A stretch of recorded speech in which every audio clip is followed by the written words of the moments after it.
Hello guys! Natakel natin nung nakaraang video ang basics ng switch mode power supply. At sa video ito, may isang pyesa na tawag sa kanya ay TL431.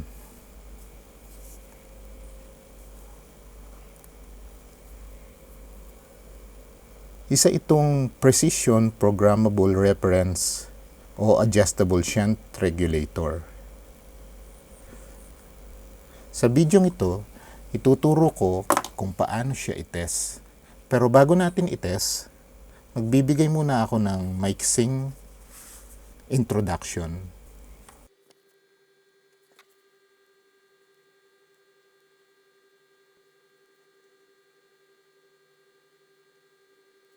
May mga napanood akong video, ang sabi nila, isa daw Zener diode dito, adjustable Zener diode.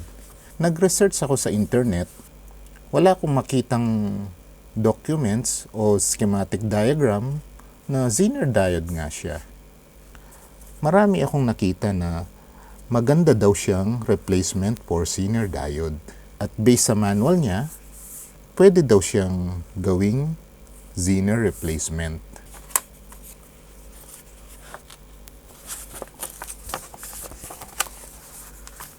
Base sa schematic diagram niya, meron lang siyang comparator sa loob at transistor at diode, normal diode. Wala siyang Zener diode. Kahit sa detailed schematic niya, wala kang makita kahit isang Zener diode. So, hindi siya Zener diode. Isa siyang adjustable shunt regulator. Precision programmable reference. Napakaganda ng piyesang to, napakagandang gawing replacement ng Zener diode dahil mas precision siya kaysa Zener diode. Base dito sa manual niya, pati yung temperature range niya ay military range. Sabi dito, operation from negative 40 degrees centigrade to 125 degrees centigrade. Pero ang full military temperature range ay nagre-range lang siya ng mas mababa pa sa negative 40 degree centigrade. Ang piyesang ito, na-adjust siya approximately 2.5 volts hanggang 36 volts. May iba't ibang packaging siya. Pero ang sample natin ngayon ay ang TO92. So marami siyang packaging, TO252, SOIC, PDIP, SOT89. Ayan. At marami pang iba. Pero ang kadalasang ginagamit sa mga power supply, itong TO92.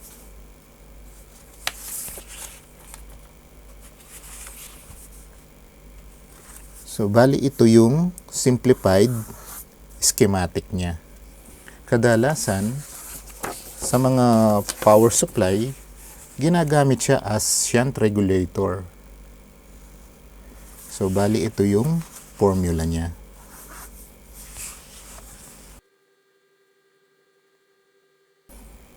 So, magsasample lang tayo ng mabilisan na gamit ang formula niya.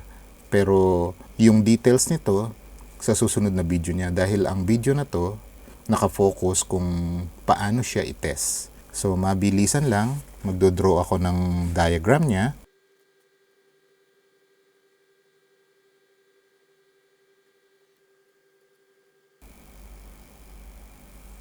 Anode, cathode, at reference.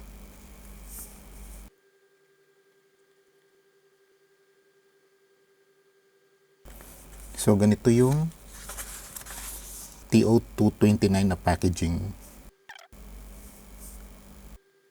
So, magsasample lang tayo ng value ng resistor niya na gamit ang formula niya.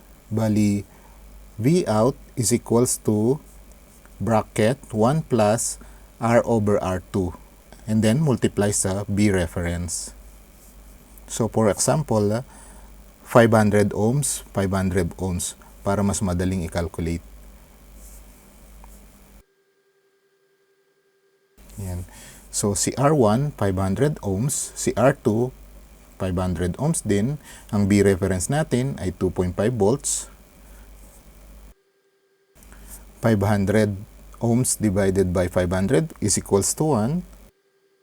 So, 2 times 2.5 volts is equals to 5 volts. So, bali ito yung magiging voltage out niya kung ang magiging resistor natin ay 500 ohms si R1 at 500 ohms si R2. So, sa testing na tayo. Itetest muna natin ang TL431 gamit ang digital multitester. Based dito sa schematic diagram niya, ang pin ng anode at cathode ay merong diode. So, pwede natin gamitin ng multitester. Iseset natin ng diode testing sa anode at cathode. At sa reference naman niya, merong transistor. Isang NPN transistor. Pagka diode tester ang ginagamit mo sa NPN transistor, para lang siyang dalawang diode. So, dito, ang mangyayari, para rin siyang diode dito. So, sa reference to cathode. So, ganito siya niyan. Cathode to anode. Yan. Anode, cathode. Then, dito sa reference to cathode. Ayan. Kaso, magkaiba ang voltage drop ng mga yan. So, dito sa AK, magiging around 0.5 volts lang. Dito sa RK, magiging 0.7. Dahil nga, transistor siya.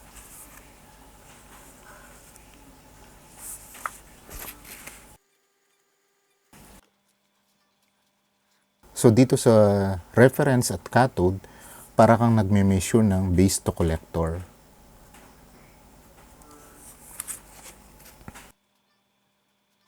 So, dito, diode. So, i-try natin.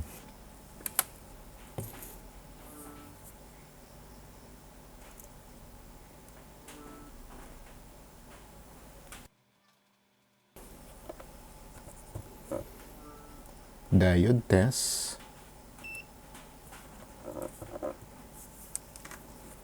So, anode to cathode, number 2 at 3. Okay. Reverse nyo. Wala. Dito, diode.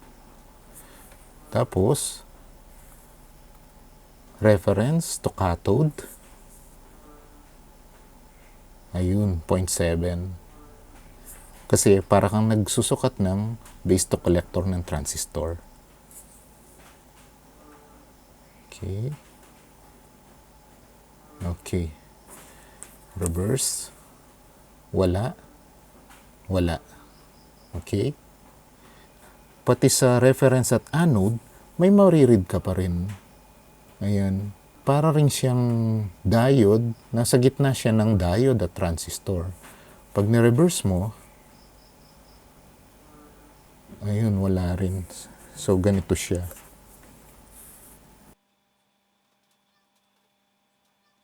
Ayan. Para siyang nakabaligtad na diode. Based sa schematic diagram niya, pag tiningnan mo, ayan siya. Lalakad siya doon. Kaya, meron din siyang parang transistor dito.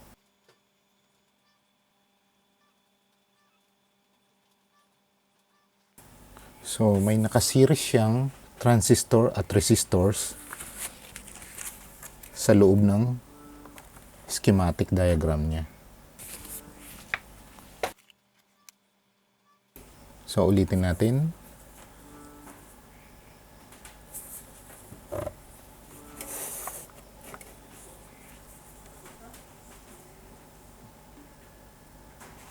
Okay. Okay. Baligtarin. Wala. Wala. Pero pagdating dito sa reference at anode, may nakabaligtad siyang diode. Ayun. Ayun. Ganun lang ang pagtetest ng TL431 gamit ang digital tester. Meron pang isang way na susuplayan mo siya. Gagawa rin tayo ng test probe natin gamit lang ang wire tsaka yung pin na ganito. So iso-solder ko lang to, then may probe na tayo. So solder ko muna. So eto na siya. So ganito lang ang connection niyan. 3 pin. Ngayon, ang gitna niyan, black wire.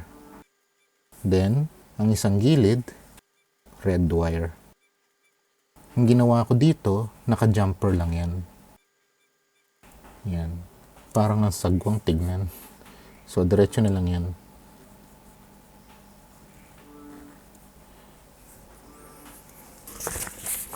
Dahil base dito sa schematic diagram niya, kung ang B reference niya ay 2.5, sabi niya dito, yung VKA, voltage cathode anode, is equals to B reference. So, ang mangyayari niyan, yung VKA niya, magiging 2.5 din. So, ang gagawin lang natin, i-short lang natin yung reference to cathode. So, ganito ang mangyayari sa kanya. Ang mangyayari niyan, isu-short lang natin ang reference to cathode. Then, ang anode, kukonect sa negative. Gaya na nakasulat dito. Anode, cathode, reference. Then, ito magiging positive. So, gaya dito, positive ang reference at cathode. So, i-test natin. Gamit tayo ng power supply. Set natin ng 5 volts. At ilimit natin yung current niya ng at least 10 milliampere. Dahil based sa schematic niya, ang sink current capability niya is 1 to 100 milliampere lang. So, pagka tumaas pa dyan, pwede na siyang masira. So, since ang power supply ko capable na magbaba ng up to 10 milliampere, 10 milliampere lang ang set natin. Ayan. So, connect natin ng black clip dito, negative, at red clip dito, positive. So, ito yun. Positive, negative.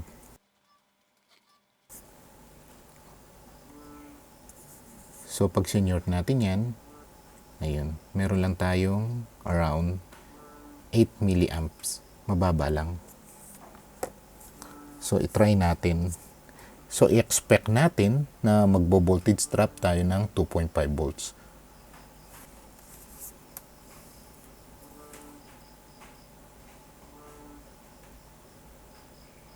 Ngayon, 2.46. So, approximately 2.5 volts. So, ang kagandahan nito, kahit na hindi mo pa hinuhugot sa PCB ang TL431, matetest mo siya. So, nag-prepare ako ng ilang pirasong mga power supply para i-test natin.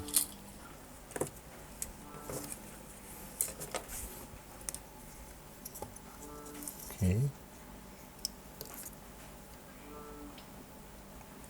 TL431.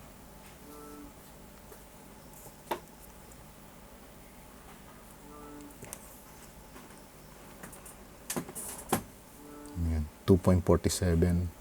Kahit baligtarin mo yan, 2.47 pa rin. Dahil nung dalawang pin natin, parehong positive lang yan. Gaya nung nasa schematic. Yung black wire, negative, nasa gitna. Yung positive, nasa gilid.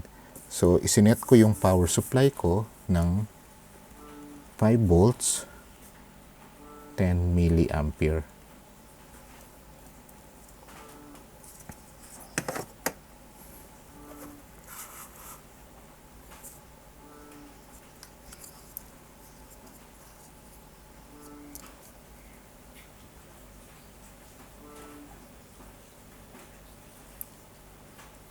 AZ431. Pareho lang yan. TL431 din yan.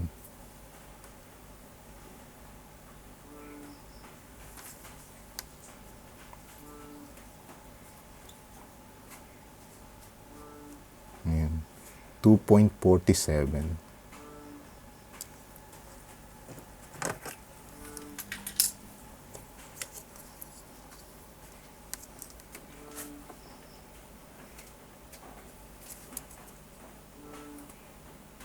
TL431A.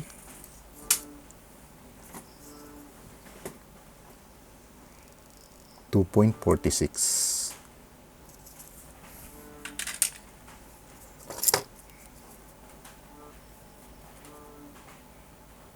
TL431A din.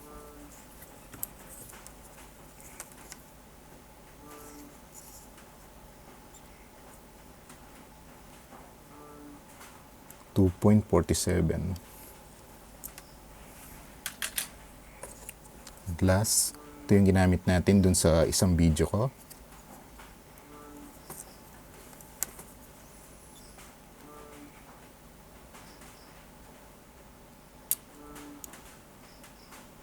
$2.47 din. So, kung wala kayong power supply na ganito, may solusyon pa rin dyan. Basta meron kayong, kahit na charger lang ng cellphone, pwede dyan. Basta, lagyan nyo lang ng limiting resistor dito.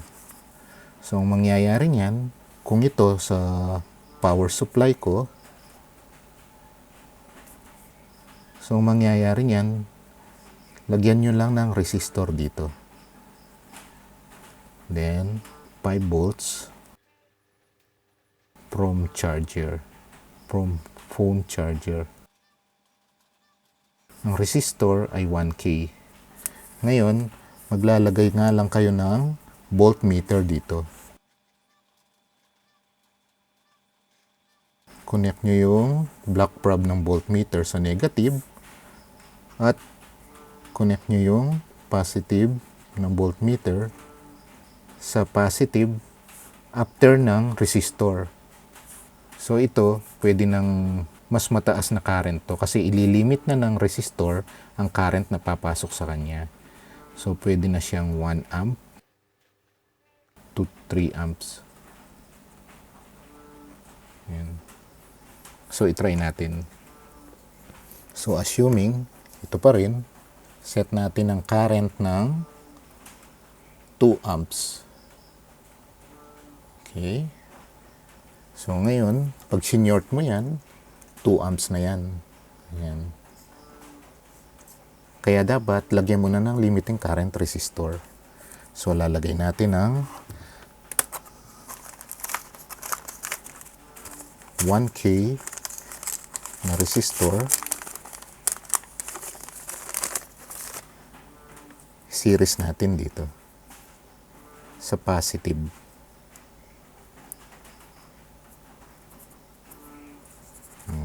Then, connect yung power supply. Ngayon, kailangan nyo ng tester. So, ang black probe ng tester sa negative. Okay. Then, yung red probe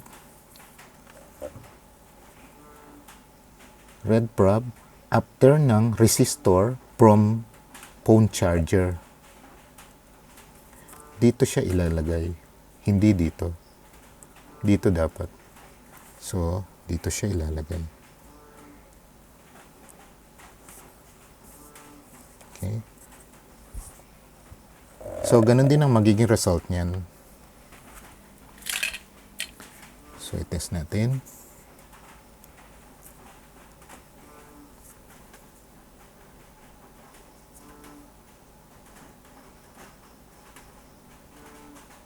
Okay.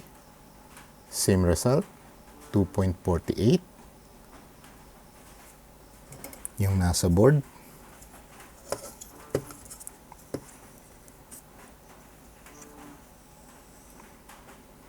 Okay. 2.47. Yan. 2.49. Isa pa. Okay.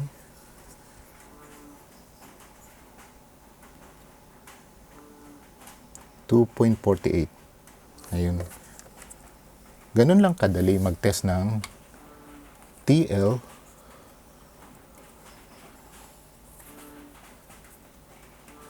TL431.